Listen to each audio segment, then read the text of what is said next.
Hello and welcome to all of you. तो आज का जो सेशन है इसमें हम लोग इकोनॉमिक्स के टॉप 30 क्वेश्चंस डिस्कस करेंगे। लास्ट टाइम हमने काफ़ी सारे अलग अलग सब्जेक्ट्स के क्वेश्चंस डिस्कस किए हैं जो मोस्ट इंपॉर्टेंट क्वेश्चन रहे हैं। अब इकोनॉमिक्स बचा हुआ था तो आज हम लोग इकोनॉमिक्स के क्वेश्चन डिस्कस कर लेते हैं।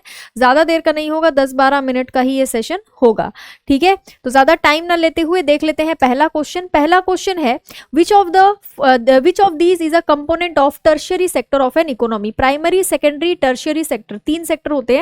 इनमें से पूछा जा रहा है कि इनमें से कौन सा टर्शियरी सेक्टर का एक हिस्सा है, ठीक है। माइनिंग और क्वायरिंग, वाटर सप्लाई, इलेक्ट्रिसिटी या फिर होटल एंड रेस्टोरेंट। इसका आंसर हो जाएगा option number D.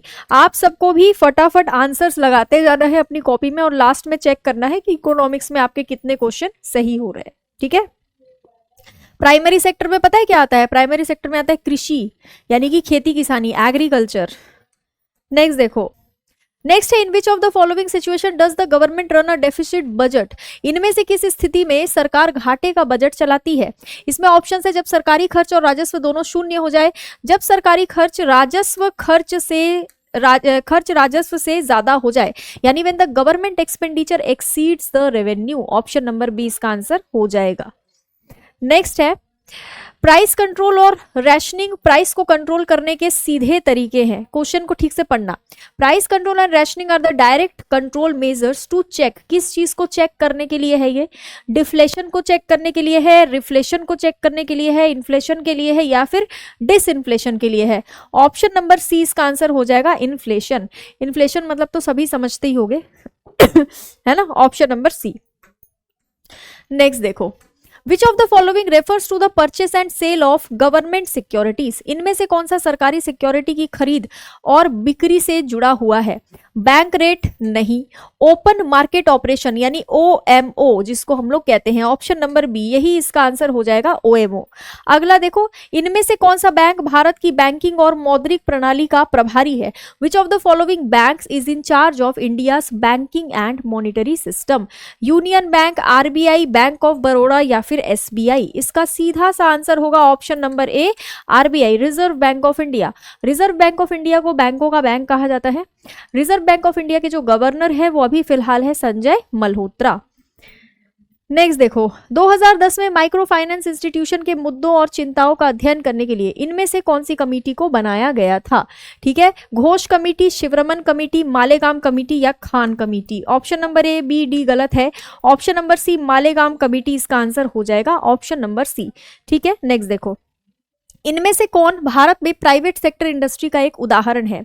Which of the following is an example of private sector industry in India? Steel authority of India, Tata iron and steel company, oil India limited या फिर Bharat heavy electricals limited? इसका क्या answer होगा? इसका answer हमें बहुत ही simply पता चल रहा है कि Tata iron and steel company इसका आंसर हो जाएगा। नेक्स्ट है, आरबीआई ने डिपॉजिट जुटाने और इकोनॉमी के कमजोर तबके को लोन देने के लिए लीड बैंक स्कीम यानी LBS शुरू किया था। यह स्कीम कब शुरू किया गया था? 1958, 1962, 1969 या फिर 1973? इसका आंसर हो जाएगा option number C 1969। When was the Rashtriya Swasthya Bima Yojana introduced to provide health insurance to people below poverty line? Below poverty line लोगों को जो BPL होते हैं ना, BPL कार्ड धारक जो होते हैं उन लोगों को यहाँ पर स्वास्थ्य सुविधा प्रोवाइड करने के लिए यहाँ पर बात हो रही है। ऑप्शन नंबर डी 2008 इस क्वेश्चन का आंसर हो जाएगा। नेक्स्ट है, भारत में माइक्रो स्मॉल और मीडियम एंटरप्राइज डेवलपमेंट एक्ट 2006 का जो मेन मकसद है वो क्या है? विदेशी कंपनियों को रेगुलेट करना, सिर्फ बड़े लेवल के इंडस्ट्रीज पर फोकस करना, MSME को बचाने के लिए इंपोर्ट टैरिफ बढ़ाना या फिर MSMEs के डेवलपमेंट को बढ़ावा देना और आसान बनाना? ऑप्शन नंबर डी इसका आंसर हो जाएगा, ठीक है। Mahatma Gandhi national rural employment guarantee act यानी मनरेगा provides work from how many days? अभी तक मनरेगा में 100 दिन का काम दिया जाता था, अब नया संशोधन हुआ है तो 125 दिन का काम दिया जाता है। नए संशोधन के तहत 125 दिन का काम और पुराने वाले के तहत 100 दिन का काम दिया जाता था। When was prime minister's employment generation programme launched? कब ये लॉन्च किया गया था? इसको कब लॉन्च किया गया था ये पूछा जा रहा है। क्या आंसर हो जाएगा इसका? सॉरी, इसका आंसर क्या हो जाएगा, फटाफट आंसर करोगे इसका आंसर हो जाएगा ऑप्शन नंबर बी 2008। जिन भी बच्चों ने 2008 आंसर लगाया है उन सभी का आंसर सही है। प्रधानमंत्री जीवन ज्योति बीमा योजना कौन से भारतीय नागरिकों के लिए है, कितनी वर्ष आयु आपकी होनी चाहिए इस बीमा योजना के तहत लाभ प्राप्त करने के लिए? तो 18 से लेकर 50 साल के बीच अगर आपकी उम्र है तो आप यहाँ पर लाभ प्राप्त कर सकते हैं। नेक्स्ट है, what is the main primary benefit offer to business in special economic zones? SEZ की बात हो रही है यहाँ पे। टैक्स और ड्यूटी में छूट, बिल्कुल सही आंसर। ऑप्शन नंबर ए पे ही रुक जाओ और आंसर टिक करके आगे नेक्स्ट क्वेश्चन पे बढ़ते हैं। भारत में इनमें से कौन सा सेक्टर सीजनल बेरोजगारी का सामना करता है? हम सभी को पता है, बारिश के मौसम में, ठंड के मौसम में और गर्मी के मौसम में अलग अलग तरीके की फसलें उगाई जाती है। अलग अलग फसलों को लेकर अलग अलग तरीके के क्षेत्रों में यहाँ पर खेती किसानी होती है।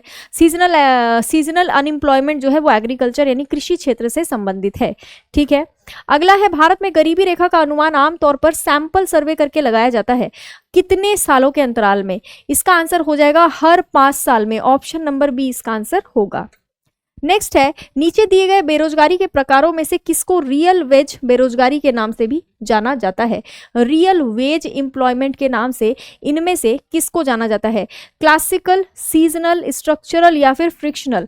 ऑप्शन नंबर ए क्लासिकल इसका आंसर हो जाएगा। ऑप्शन नंबर ए, जिन बच्चों ने आंसर किया है उन सभी का आंसर सही है। What is the balance of trade of a country? किसी भी देश का व्यापार संतुलन क्या होता है? आयात की संख्या में जो डिफरेंस है, difference between import and export, है ना, difference between import and export, इसको हम लोग ऐसे लिख सकते हैं, आयात और निर्यात में अंतर। ठीक है, आयात और निर्यात में अंतर, है ना, इसका यही आंसर होगा ऑप्शन नंबर सी। भारत में विदेशी निवेश को अक्सर किस चुनौती का सामना करना पड़ता है? What challenge does foreign investment often face in India? अलग अलग रेगुलेटरी माहौल। ऑप्शन नंबर 20 का आंसर हो जाएगा inconsistent regulatory environment. Option number B. Foreign exchange management act यानी फेमा को foreign exchange regulation act FERA की जगह किस साल लागू किया गया था? 1999। जिन बच्चों ने आंसर किया है उन सभी का आंसर यहाँ पर सही है, 1999 इसका आंसर हो जाएगा। रेवेन्यू डेफिसिट कम करने के लिए सरकार इनमें से कौन से तरीके अपना सकती है? Which of the following measures can be adopted by government to reduce revenue deficit? Tax सुधार, टैक्स रिफॉर्म्स, इसका आंसर हो जाएगा ऑप्शन नंबर ए। नेक्स्ट है, which of the following is a selective credit instrument? इनमें से कौन सा selective credit instrument है? CRR, bank rate, variable reserve ratio या फिर credit rationing? Option number D credit rationing इसका आंसर हो जाएगा। अगला देखो, कौन सा घाटा सरकार की उधार लेने की जरूरतों को दिखाता है? Which deficit reflects the borrowing needs of the government? इसका आंसर हो जाएगा फिस्कल डेफिसिट। बोरोविंग नीड्स को सरकार की कौन सा दर्शाता है? फिस्कल डेफिसिट दर्शाता है। भारत में मॉनेटरी पॉलिसी कमेटी के जो चेयरमैन होते हैं वो कौन होते हैं? मॉनेटरी पॉलिसी कमेटी का मतलब होता है मौद्रिक नीति समिति, जो repo rate, reverse repo rate ये सब तय करता है। इसके अध्यक्ष भी कौन होते हैं? रिजर्व बैंक ऑफ इंडिया के गवर्नर ही इसके अध्यक्ष होते हैं। नेक्स्ट है, the monetary policy instrument call bank rate is aligned to? Bank rate नाम का मॉनेटरी पॉलिसी इंस्ट्रूमेंट किसके साथ अलाइंड है? इसका आंसर हो जाएगा option number D marginal standing facility rate. ठीक है, नेक्स्ट देखो, विच of the following is not an approach for measuring unemployment in India?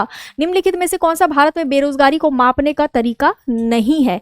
इसका आंसर हो जाएगा मासिक स्थिति दृष्टिकोण यानी मंथली स्टेटस अप्रोच। भारत में फॉरेन एक्सचेंज को रेगुलेट करने के लिए 1973 में इनमें से कौन सा एक्ट लाया गया था? इसका आंसर हो जाएगा फॉरेन एक्सचेंज रेगुलेशन एक्ट। ठीक है, या फिर क्या होगा? फेमा। अब मुझे आप लोग इन दोनों में से आंसर बताएंगे, एक ना एक होमवर्क आपके लिए रहता है, 50-50 करके मैं आपको होमवर्क दे रही हूं। इसका आंसर मुझे आप लोग कमेंट बॉक्स में बताएंगे। अगला है, who released a special stamp entitled wheat revolution in July 1968? इसका आंसर क्या हो जाएगा? जुलाई 1968 में गेहूं क्रांति नाम का एक खास डाक टिकट जारी किया गया था, ये इंदिरा गांधी ने जारी किया था। नेक्स्ट है, Bhagwati committee presented a report on? इनमें से किस पर भगवती कमेटी ने एक रिपोर्ट दी थी? इसका आंसर हो जाएगा बेरोजगारी पर यानी कि अनएम्प्लॉयमेंट पर रिपोर्ट दी थी। माल्थुसियन थ्योरी के अनुसार इनमें से कौन सा जियोमेट्रिक प्रोग्रेशन में बढ़ता है? According to Malthusian theory which of the following grows in geometric progression, इसका आंसर हो जाएगा पॉपुलेशन, ऑप्शन नंबर सी जनसंख्या। ठीक है, a plan for economic development for India is also known as, Bharat के लिए आर्थिक विकास का प्लान और किस नाम से जाना जाता है, इसका आंसर हो जाएगा ऑप्शन नंबर डी यानी बॉम्बे प्लान। ठीक है, नेक्स्ट है इनमें से कौन सा सेलेक्टिव क्रेडिट इंस्ट्रूमेंट है, which of the following is a selective credit instrument, ये है credit rationing, option number d इसका आंसर हो जाएगा। बहुत सारे क्वेश्चंस हमने कवर कर लिए है ना, इकोनॉमिक्स के इंपॉर्टेंट क्वेश्चन कवर किए हैं। इसके बाद और भी सेशंस होंगे जिसमें अलग अलग तरीके से मैं कोशिश करूंगी टॉपिक वाइज और भी बेहतर तरीके से चीज़ों को करवाया जाए। ये है telegram channel current affair by Jayashree ma'am, इस टेलीग्राम चैनल को जरूर ज्वाइन करें। और career will SSC YouTube channel पर मेरी डेली बेसिस पर सुबह 8 बजे करंट अफेयर की क्लास होती है, उस क्लास को जरूर अटेंड करें। तो मिलते हैं फिर हम लोग अगले सेशन में। Have a very very very good day to all of you, thank you so much.